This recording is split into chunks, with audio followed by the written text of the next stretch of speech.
Hi friends, welcome back. आज की news है मुस्लिम्स इन ब्रिटेन। 24 मस्जिदों में घुसा ब्रिटेन, किया बड़ा ऐलान, जीता भारत। चलो देखते हैं भैया, वीडियो शुरू करते हैं। वीडियो शुरू करने से पहले अगर आप चैनल पर नए हो और आपने अभी तक सब्सक्राइब नहीं किया तो जल्दी से पहले सब्सक्राइब के बटन और बेल आइकन को क्लिक कर लो ताकि आपको हमारे सारे न्यू वीडियोस के नोटिफिकेशन मिल जाएं जैसे हम अपलोड करें। अगर आपको वीडियो पसंद आता है प्लीज़ लाइक एंड शेयर। चलिए शुरू करते हैं। ब्रिटेन में भयंकर बवाल मच गया है। ब्रिटेन में हेट स्पीच यानी नफरत फैलाने के आरोप में 24 मस्जिदों को घेर लिया गया है। इन मस्जिदों की जांच की जा रही है। मजे की बात देखिए कि इन सभी 24 मस्जिदों को पाकिस्तानी मूल के लोग चलाते हैं। काफी समय से इन मस्जिदों के खिलाफ शिकायतें मिल रही थी। सभी मस्जिदें कई महीनों से निगरानी में थी। अब रिपोर्ट्स में दावा किया जा रहा है कि इन 24 मस्जिदों पर जो शक था वो सही निकला। ये मस्जिदें लंदन, बर्मिंघम, लिवरपूल और मैनचेस्टर जैसे शहरों में हैं। इन मस्जिदों से गैर मुस्लिमों के खिलाफ नफरत फैलाई जा रही थी, फतवे जारी किए जा रहे थे। बताया जा रहा है कि इन सभी मस्जिदों से आतंकी संगठन हमास के लिए समर्थन भी जुटाया जा रहा था। मस्जिदों की जांच ऐसे समय पर की जा रही है जब ब्रिटेन के कई लोग ही मुस्लिमों और शरणार्थियों के खिलाफ सड़कों पर उतर आए हैं। इस पूरे बवाल के बीच भारत को भी एक बड़ी जीत मिली है। इसके बारे में आपको आगे बताएंगे, लेकिन सबसे पहले देखिए कि ब्रिटेन मस्जिदों पर क्यों टूट पड़ा है। दरअसल जब से ब्रिटेन में लेबर पार्टी की सरकार सत्ता में आई है तभी से कई मुस्लिम संगठन खुशियां मना रहे थे। लेबर पार्टी की सरकार शरणार्थियों और मुस्लिमों के प्रति उदार सोच रखती है, लेकिन इसी सोच का फायदा ब्रिटेन के कट्टरपंथियों ने उठा लिया। इन मस्जिदों में ऐसे मौलवियों को प्रचार करने के लिए बुलाया गया जिन्होंने इजराइल और यहूदियों के खिलाफ खूब जहर उगला। पूर्वी लंदन में तौहीद नाम की एक मस्जिद में मौलवी ने इजराइल में हमास के हमले को जायज ठहरा दिया। लिवरपूल की एक मस्जिद में एक मौलवी ने कहा कि अगर 3 अरब मुस्लिम इजराइल पर चढ़ाई करें तो इजराइल का नामो निशान मिट जाएगा। ऐसी ही शिकायतें कई मस्जिदों के खिलाफ मिली। इसी कड़ी में बताया जा रहा है कि इजराइल ने ब्रिटेन को धमकी दी कि इन मस्जिदों के खिलाफ तुरंत एक्शन होना चाहिए। और अब खबर सामने आई है कि ब्रिटिश सरकार मस्जिदों में घुस गई है। अब मस्जिदों की गतिविधियों और फंडिंग की जांच के आदेश दे दिए गए हैं। कट्टरपंथियों ने ब्रिटेन को फंसा दिया है। लेकिन इस पूरे बवाल के बीच भारत का एक बयान वायरल हो रहा है। दरअसल जब शेख हसीना बांग्लादेश से भागकर भारत आई थी तो उन्हें ब्रिटेन में ही जाना था, लेकिन अमेरिका और अपने ही देश के कुछ कट्टर इस्लामिक संगठनों के दबाव में ब्रिटेन ने शेख हसीना को अपने देश में एंट्री करने से ही रोक दिया। इसी वजह से आज भी शेख हसीना भारत में फंसी हुई है। ब्रिटेन के इस फैसले से भारत भी हैरान हो गया था। इसीलिए कुछ समय पहले भारत ने भी एक जबरदस्त दांव खेला। भारत जानता था कि ब्रिटेन में शरणार्थी और ब्रिटिश लोग आपस में भिड़ रहे हैं। वहां की हालत भी बांग्लादेश से अच्छी नहीं है। ऐसे में लंदन में भारतीय हाई कमीशन ने ब्रिटेन की यात्रा करने वाले भारतीय नागरिकों के लिए एडवाइजरी जारी कर दी। भारत से आने वाले पर्यटकों को ब्रिटेन की यात्रा करते समय सतर्क रहने और सावधानी बरतने की सलाह दे दी गई। कट्टरपंथियों को पालने वाले ब्रिटेन को भारत ने ऐसे ही जवाब दिया था। बहरहाल आपको बता दें कि कुछ समय पहले जर्मनी की पुलिस ने भी कई मस्जिदों पर ताला लगा दिया। जर्मनी की सबसे बड़ी और सबसे पुरानी हैम्बर्ग मस्जिद को बंद कर दिया गया। जर्मन पुलिस का कहना था कि इस मस्जिद को शिया मुस्लिम ऑर्गेनाइजेशन चलाती है जो आतंकी संगठन हिजबुल्लाह का समर्थन करती है। बहुत ही शॉकिंग न्यूज़ है।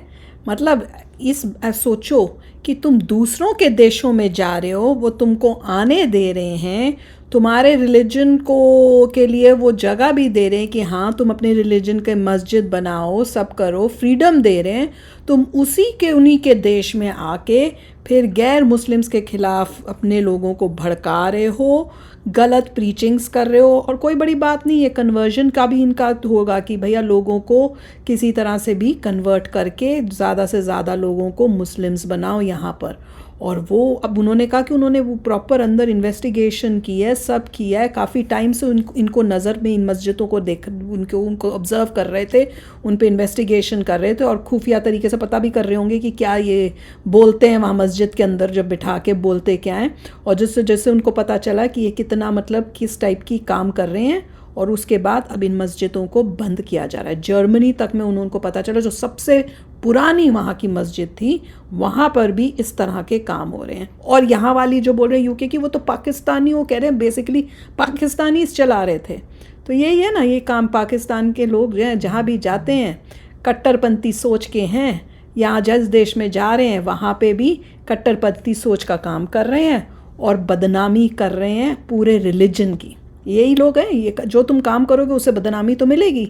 जब तुम ये कर रहे हो तो वहाँ पे जो लोग रहते हैं यूके के, ब्रिटेन में जो ब्रिटिशर्स जो हैं वो तो टॉलरेट नहीं कर रहे। अब लग रहा है वही सड़कों पे आके जो हैं वो खिलाफ है। अब उससे क्या होगा कि जो बाकी लोग हैं जो बाहर देश के आके यहाँ सेटल हुए होंगे यूके में, उनके लिए भी इन लोगों ने प्रॉब्लम क्रिएट कर देनी है। तभी तो इंडियंस को भी कह रहे हैं कि जब तुम घूमने जा रहे हो या कुछ भी है तुम ज़रा ध्यान से जाओ यहाँ पर, क्योंकि अब उनको क्या पता, जो ब्रिटेन में रहते हैं लोग, ब्रिटिशर्स को, उनको क्या पता भैया कि भाई कौन पाकिस्तानी या मुस्लिम है कौन है। उनको तो शक्ल से कोई इतना आइडिया नहीं होना, वो सबके अगेंस्ट हो गए होंगे, मुझे तो लग रहा है।